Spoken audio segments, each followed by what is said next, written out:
It's been described as the worst mass crime in the history of Britain. This is what campaigners have described the systematic sexual exploitation of young girls in towns across the United Kingdom. For decades, thousands of children, white working class girls, but also significant numbers from the Sikh and Hindu communities, were targeted by organised networks of men, predominantly of Pakistani Muslim heritage. As the nation digests the harrowing findings of the National Audit on Group-Based Child Sexual Exploitation, released in late 2025, the question is no longer if a cover-up occurred, but why it was allowed to persist for so long. In this video, I'm going to show not just how loud warnings to both the police and the government from the Sikh community have been ignored for decades, but the community is now having to step up itself to protect girls from their community from being raped in the absence of any police or government action. Many of you will have seen this week videos of Sikhs taking direct action against a known Muslim paedophile in Hounslow, just outside London. And I'll show you detailed videos of exactly what happened and the inside story of that single terrible incident later on in this video.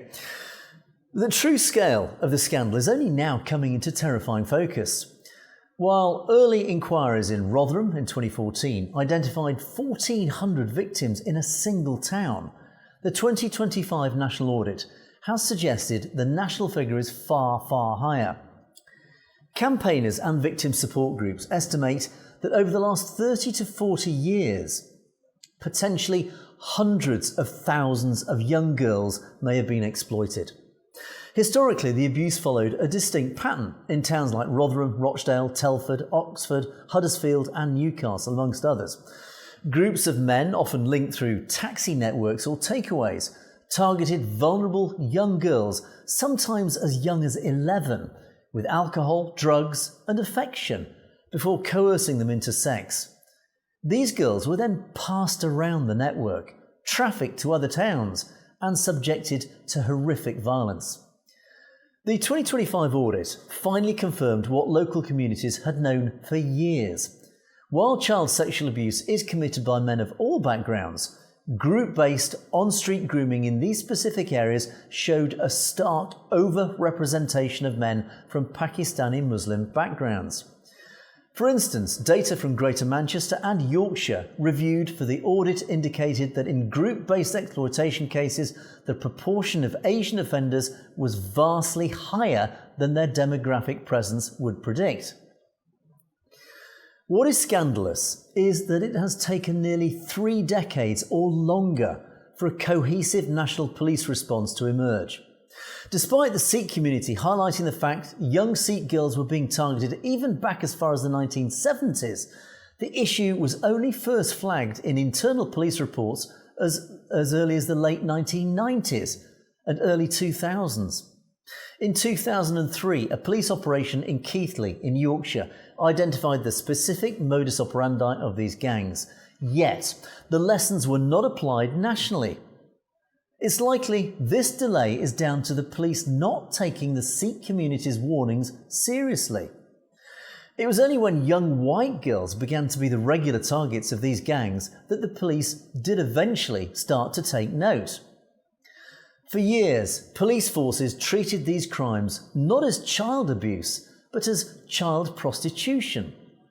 Victims were frequently arrested for breach of the peace or immigration offences, while their abusers were left untouched.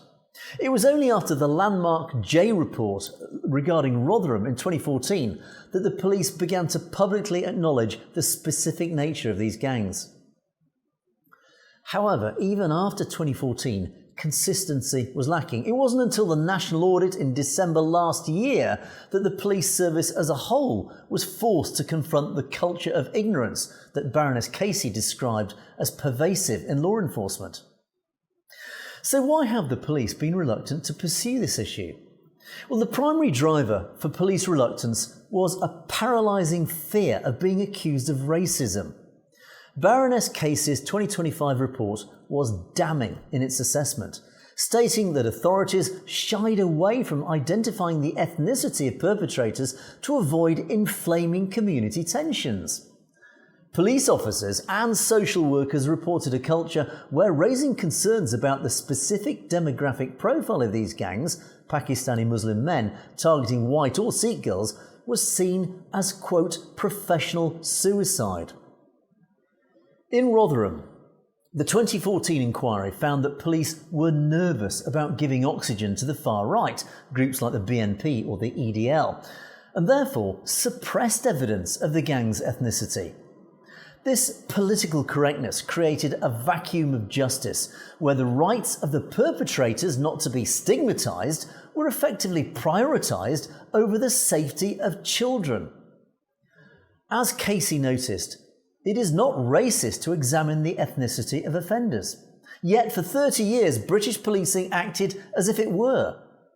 But then why has it taken the British government so long to look at the issue and take it so seriously? The British government's response has been characterised by denial and delay. Between 2010 and 2015, despite the 2014 Rotherham revelations, the government's response was largely to treat it as a local failure rather than a national crisis. Then in 2020, the Home Office released a controversial report on group-based child sexual exploitation that was widely criticised for whitewashing the issue. The report claimed there was, quote, insufficient evidence to conclude that one ethnic group was overrepresented, a finding that contradicted the lived experience of detectives and victims on the ground. This report is now viewed by many as a deliberate attempt to bury the racial dimension of the scandal. And then more recently, it was only under renewed pressure in 2023 that a dedicated task force was finally established. The announcement of a full national statutory inquiry in June 2025 by the Labour government marked the first time the state fully committed to a warts and all examination of the issue, nearly 11 years after the Rotherham story first broke globally. So the question is there any evidence of a government cover-up, and what is Keir Starmer's personal involvement historically?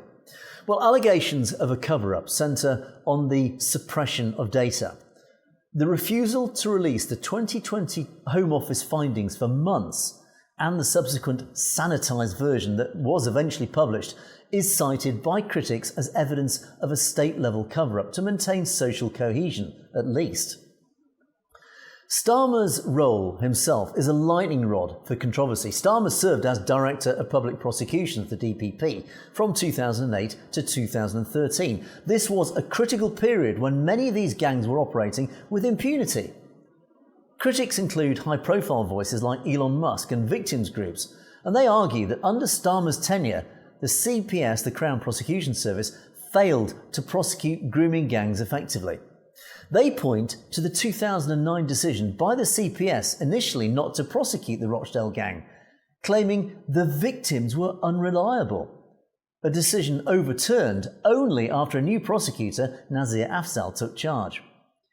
Starmer himself has vigorously defended his record, stating that he changed the entire approach to how the CPS handled child victims, moving away from treating them as unreliable witnesses. He cites the eventual prosecution of the Rochdale gang in 2012 as what he claims was a success of his reforms. So while there is no evidence Starmer personally ordered a cover-up, he did unquestionably preside over a system that was historically failing. His decision as Prime Minister to launch the National Inquiry in 2025 is seen by supporters as rectifying past wrongs, while detractors view it as a political necessity to distance himself from his time as DPP. Basically, he had no choice than that to try and distance himself from it to protect his own political stance. So in the absence of the British state taking the issue seriously and doing anything about protecting young girls in our community, it has fallen, as always, on the shoulders of the Sikh community to act. The Sikh community has been fighting this battle on the front line for well over 30 years, often entirely alone. And unlike the mainstream narrative, which focuses on white victims, Sikh activists recognised early on, as far as back as the 1970s, that their daughters were also being targeted. Organisations like the Sher Punjab and Sikh Awareness Society began documenting cases where Sikh girls were groomed by men from the Pakistani Muslim community. They also identified a conversion element to the abuse, where girls were coerced into converting to Islam as part of this grooming process, a dimension often ignored by police. And even the mainstream press picked up on this. There became a well-known problem known as the Cour to Khan system, where the girls were groomed into converting to Islam to somehow justify the subsequent rapes of these underage girls. So community groups began to take proactive action to deal with this issue. Groups like Sikh Youth UK produced independent reports, such as the Sikh Report and similar dossiers. And they documented names, locations and the methods of these groomers, vital evidence that they collected. The Sikh Awareness Society and more recently Sikh Youth UK have also held thousands of seminars in gurdwaras across the country to educate parents and families about the signs of grooming. And more directly, frustrated by police inaction, elements of the community have historically engaged in vigilante-style interventions to rescue these girls from groomers, sometimes actually leading to tensions within the police. And this is such as the case in Hounslow, which I'll cover shortly in more detail. But recognition of these community efforts has been sparse and recently antagonistic. While individual police officers have actually privately acknowledged the intelligence provided by Sikh groups, the official response has often been to label Sikh activists as extremists or troublemakers for even highlighting the religious ethnic dimension of this abuse. The Hounslow incident this week actually even has elements of this, where the police had up to this point taken no action, but privately admitted they were pleased at what the Sikhs had done on the ground to save the girl. There is a clear division. The politicised management of police that refuses to acknowledge both the problem and those trying to do something about it, and the average bobby on the street who does genuinely care and is secretly grateful for the efforts of British Sikhs actually trying to do something to protect our daughters. But the problem overall is deeply political. A flashpoint occurred in early 2025 when the issue of a national inquiry came to a vote. The network of Sikh organisations, the NSO, expressed publicly that they felt betrayed when several Sikh heritage MPs voted against an earlier Conservative amendment to establish a grooming gangs inquiry. The NSO and other community leaders argued that these MPs put party loyalty above the protection of Sikh children. Far from being recognised as pioneers in child protection, many Sikh activists feel they've been sidelined to avoid complicating the simplified narrative of white victims, Muslim perpetrators. And as this battle continues, with the Sikh community dedicating huge amounts of time, money and resources to save young girls from these gangs, these Sikh anti-grooming organisations have received absolutely no state funding or assistance for their efforts. Now, while the government announced a £65 million budget for the 2025 National Inquiry, and millions more for victim support services, this funding has largely been directed toward large secular NGOs or statutory bodies. Grassroots Sikh charities operate primarily on community donations through gurdwaras. In fact, Sikh groups have frequently complained of double standards, where government funding is poured into preventing Islamophobia or general community cohesion, while their specific requests for resources to tackle sexual predation of Sikh girls are ignored completely. The 2025 Casey audit recommended better funding for by and for community services, but as of early this year, the Sikh community is still waiting for their share of support, continuing their decades-long fight largely with their own resources. So, as always, it has fallen to the Sikh community itself to save young girls from these gangs and individuals. And this brings me to the incident this week in Hounslow. Now, I want to start by highlighting another problem that our society faces with these individuals guilty of raping young girls. And that is one of attitude, one of cultural beliefs. And I want to start by showing you a video of an interview of a brother of an Asian paedophile recently arrested. And this is his response to questions posed to him during a Channel 4 interview. From your perspective, Okay. what happened in Rotherham? Well, it's like anything else, to be quite fair with you. People get accused day in, day out of allegations getting made. Like I said to you before, I can't sit here and call you a prostitute for a simple reason is that's just an allegation. I haven't actually seen you do anything, and I also haven't got any proof. Do you think all 1,400 of those girls were lying? No, I didn't say that. Biggest part of the problem you have these days is these young girls that are dressed up, i.e. mini skirts, stuff like that, and they're going into the clubs. And they're ending up going with blokes and stuff like that. They're waking up next morning and they scream, rape. Or groomed. Some of these girls were just 12 and That's in children's homes. Yeah. I mean, you'd be hard pushed to see any of them as 16. Yeah, I agree with you on that case, but that is really, really, really sick if girls young as 12 are saying they're being groomed. And I can't say if they have been groomed or they haven't been groomed, but if anyone's to blame on that scenario is the social workers. If they're going to accuse somebody, for example, a 12-year-old girl's accused my brother Arshid, yeah? Prime example I've just give you. If someone's accused him of that, it's not Arshid to blame, it's the social services to let her out at a time like that. And this is how he equates sex with underage girls. This is called victim blaming. This brother of a paedophile believes the problem isn't the paedophile, it's the girl herself's fault, and it's everyone else's fault. The reason these girls are rapes, he believes, is because they're wearing short skirts and provocative clothing. Victim blaming, in other words. It's also because social services let a young girl out at a time like that. In other words, it's basically everybody else's fault that his brother raped a young, vulnerable, underage girl. These people don't actually see there's anything wrong with raping an underage girl if she's asking for it. So let's now take a look at the situation in Hounslow itself. And I want to show you some videos now. You can see the videos. You can see here the crowds gathering outside the block of flats of a 35-year-old Afghan Muslim, Fawad Fazli. This guy started grooming a young Sikh girl from the age of 14. Her parents and grandparents were aware of this, but were unable to do anything about it. We just want our daughter back, our niece, our granddaughter. I've spoken to a few of you here today, and one thing is clear. We're not here to blame anyone, including the government, authorities. Many are doing their best, but their hands are tied by the law, and we need the law to change, to protect our daughters, our children, and anyone vulnerable.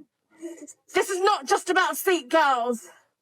This is about all young girls and all vulnerable adults and children in our community and all other communities.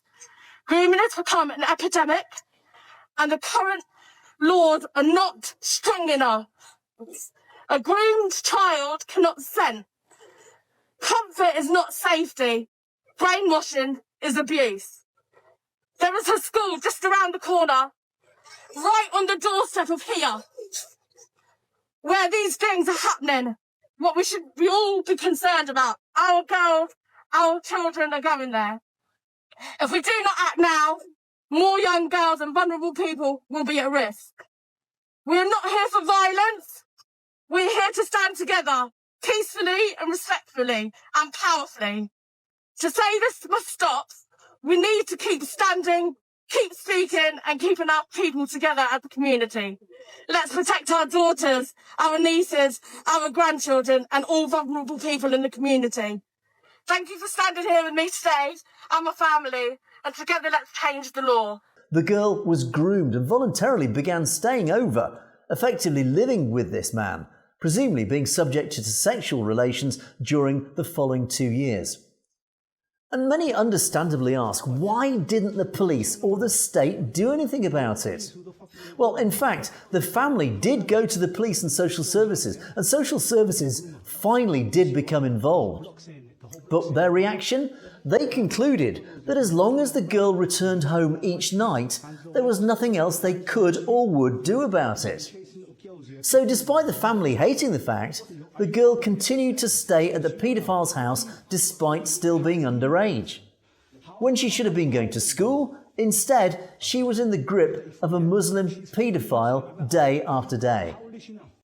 So, as a result, incensed by the inaction of the British state, the Sikh community had no choice but to take direct action. fully endorsed by the family. What follows are videos taken from the scene this week. First, let's take a look at Fazli being confronted in his apartment building. Call the police. Who the fuck you gonna call, bro? What are you saying, bro? Calm down. You know this girl's young, yeah? To be a groomer. Yes, you are, brother. The whole block saying it. The whole block saying it, brother. Huh? Everyone knows this. We've been following you around. You've been hanging around High Street, Hounslow West, Hounslow High Street. You've been chasing little girls, yeah? 15-year-olds, yeah? No, I haven't. Are you forward, yeah? Yes, I am. It's you, brother. How old are you? How old are you? Listen. How the fuck are you? How old are you, brother? I'm 34. You're 34, yeah? She's 15 when you met her. No.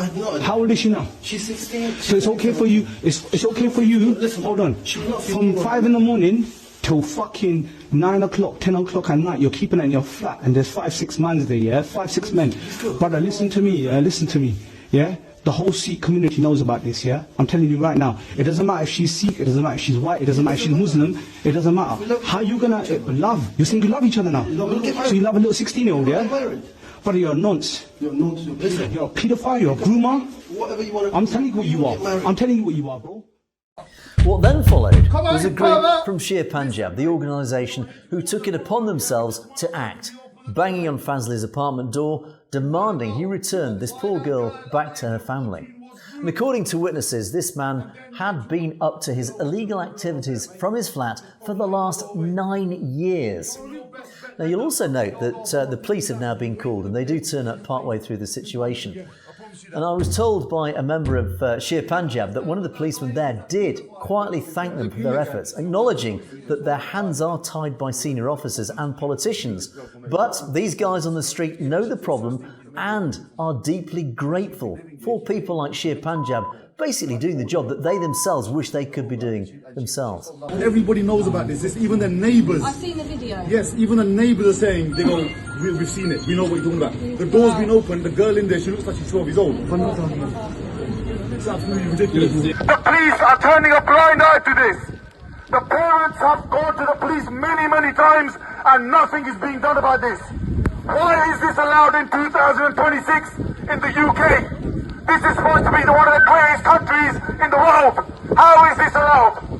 And you guys, every single one of you that are living here, is allowing this to go ahead under your noses. We don't agree with grooming, manipulation, abuse. She will not convert. We are Sikhs, and we're standing together.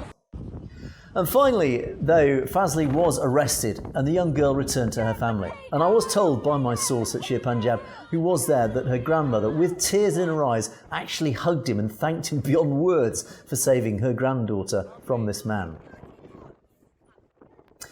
So, the videos speak for themselves. Why in the 21st century, in a supposed civilised, advanced society as ours, are we still letting these Muslim grooming gangs get away with raping our young girls? Why is the only effort the British government is making is to actually bury the issue, to hide it away, and therefore protecting these evil men? Why is it always falling onto the Sikh community, who have throughout history always stepped forward to protect the vulnerable? Why is it on the Sikh community once again to step up to save these young girls? It's a very good question. Why is this allowed in 2026 in the UK? This is supposed to be one of the greatest countries in the world. How is this allowed?